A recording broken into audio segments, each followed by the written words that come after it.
Hello, everybody. Welcome back to another great edition of Sports A2Fe. I'm your host, Logan Graffy, and on today's show, we're going to be talking all things Pelicans. The NBA draft is just in a couple days. It's Wednesday of this week, whenever you're watching this, and the Pelicans have to get it correct. They have to get it right. This offseason is very, very vital. But do you also have to look at free agency and what they have to go out and get? The center and point guard positions for this team is so important of a need that they have to fill it. They just have to. They can't just, be cheap about this and be frugal about this. They have to get this correct. Now, with the 21st overall pick, there's been a lot of rumors and players linked. And you have Missy, the center from Baylor, that has been linked the most to the Pelicans at 21. Now, he's on my board, but not very high. And I wouldn't be thrilled with the pick, but I would understand it because it fills a need, and they are trying to right the wrongs of what they did in the draft a few years ago with Jackson Hayes when they missed on him. And Missy averaging 10 points a game, not double-digit rebounds. It's close to it, though. But you look at the draft, the one center that if I was them and then they wanted to be aggressive and trade up, I would trade up and try to go get Zach Edey. Or if you want to go get another great center, or a center that I think is going to be great like Zach Edey, Kel'el Ware. But I don't know if the Pelicans are going to be aggressive. There's been rumors that they want to trade up, but don't necessarily know if they have it in them to do it. So you have to look at free agency after that. Who is a viable center in free agency that could fill the void for now? That's a veteran. And the one name that I've heard the most from the Pelicans fans, and I even agree with them, is Andre Drummond. Now, Andre Drummond is not, as a spring chicken, as they say, or as young as he once was, but he still gets you a double-double. He creates good space, and he has played well for the Chicago Bulls these past few seasons. And if you want to really swing for the fences and try to pay the money out, Nick Claxton from the Brooklyn Nets. He's only 25 years old. And if you really want to continue, let's look at the centers list right here. You want to play small ball, you can get Xavier Tillman. He's a backup center for the Boston Celtics, the world champion Boston Celtics, who just won the NBA Finals. And they like Clint Capella, too. And you get Clint Capella in a trade with the Atlanta Hawks, in any hypothetical trade that you get with Trae Young or DeJounte Murray. The Atlanta Hawks seem to be open for business, but it almost seems like the New Orleans Pelicans want DeJounte Murray more. But in my opinion, Trae Young is the one that is the most perfect fit.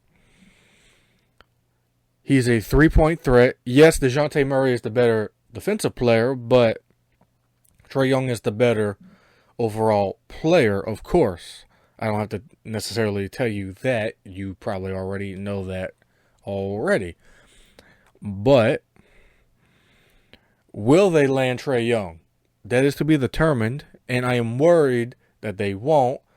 But I'm starting to become okay with the idea of DeJounte Murray as the point guard and any hypothetical Brandon Ingram trade with the Atlanta Hawks.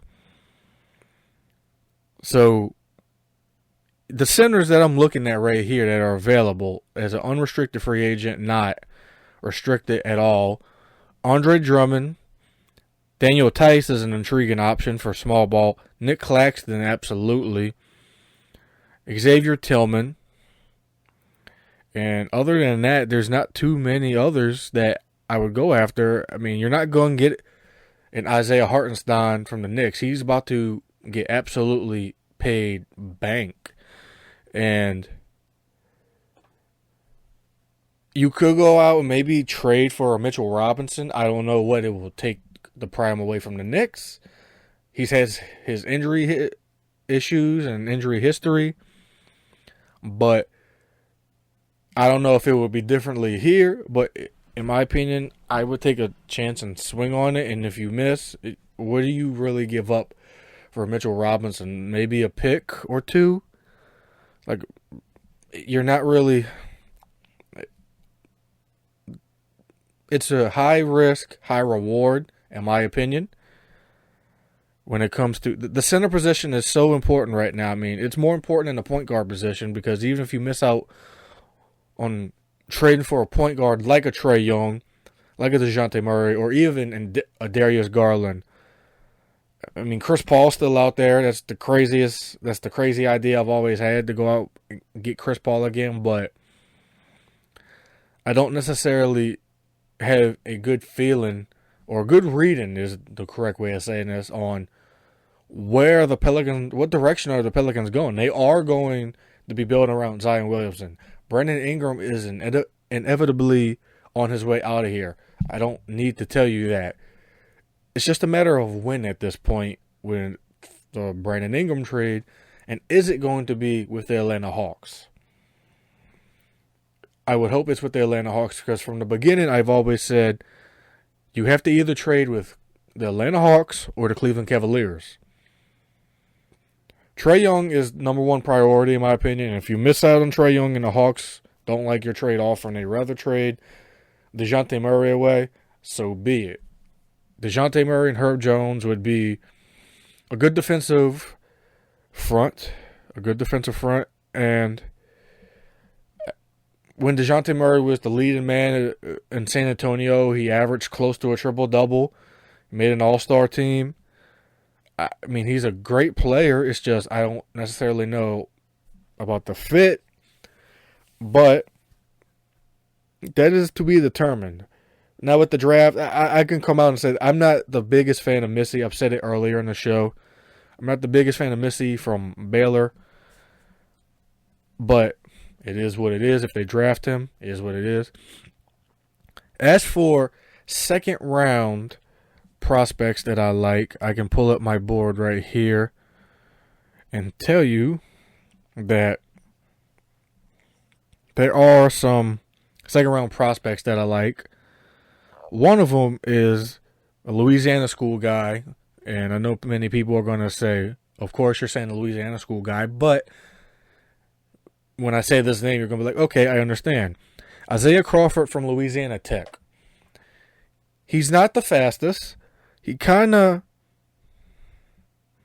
reminds you of a better version of Kyle Anderson from the Timberwolves. He does everything kind of like in a slow, basic manner, in a basic way, but he scores the ball quite well. And if you look at his points per game, he's averaging around 17 to 20 points per game. I think he's an underrated prospect. Now, another player who I'm glad he had all the charges dropped against him, that was a awful situation, is Terrence Shannon from Illinois. Can play the guard or the forward position. There's so many players in this draft that I like, especially in the second round. First round, I mean, my pick, if it was up to me, I would trade up for Rob Dillingham from Kentucky, or I would trade it for Zach Edey. That's my 1A, 1B picks on my draft board right now for the Pelicans. So, what direction will the Pelicans go? Where do I want them to go? If it were up to me, I would make that trade for Trae Young. I would have Clint Capella included in the deal. I would some type of way try to find a way to trade up for Zach Edey in the top 10. And I would also go out and maybe sign another veteran like an Andre Drummond or a Daniel Tice, or try to find a way to get Nick Claxton. And for another small ball lineup, Xavier Tillman isn't horrible.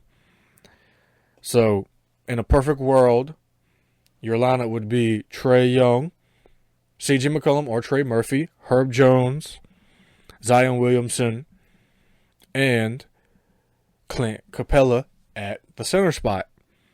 But realistically, what do I think will happen? I realistically think that DeJounte Murray is going to be on the Pelicans this season. That's just where I'm at this point. After reading all through the tea leaves, I think DeJounte Murray is going to be the one that is traded to the New Orleans Pelicans. So you look at the lineup of DeJounte Murray, C.J. McCollum, Herb Jones, Zion Williamson, and Clint Capella. I really think they're going to include him in any deal that they trade, in any trade deal involving DeJounte Murray. And then again, you can have someone like an Andre Drummond coming off the bench as your backup center, or Daniel Tice, or Nick Claxton, or Xavier Tillman. Or if you get just so lucky enough to trade up for Zach Edey, then there's your guy. There's your guy, and then Zach Edey eventually would probably be the starter. So that is all I have for you guys today. Be sure to like, subscribe, and share this podcast all across social media. Be sure to give me a follow on social media, on Twitter or X, at TheSoulMan57. Or you can follow the Sports A2Fe Twitter page. Not hard to find. Just like what's not hard to find is my Facebook page. Just search my name, Logan Graffia. Thank you guys for watching today. This has been a great, great episode. We're excited for the NBA draft. And again, I'm Logan Graffia. This has been Sports A2Fe. I shall see you guys next time.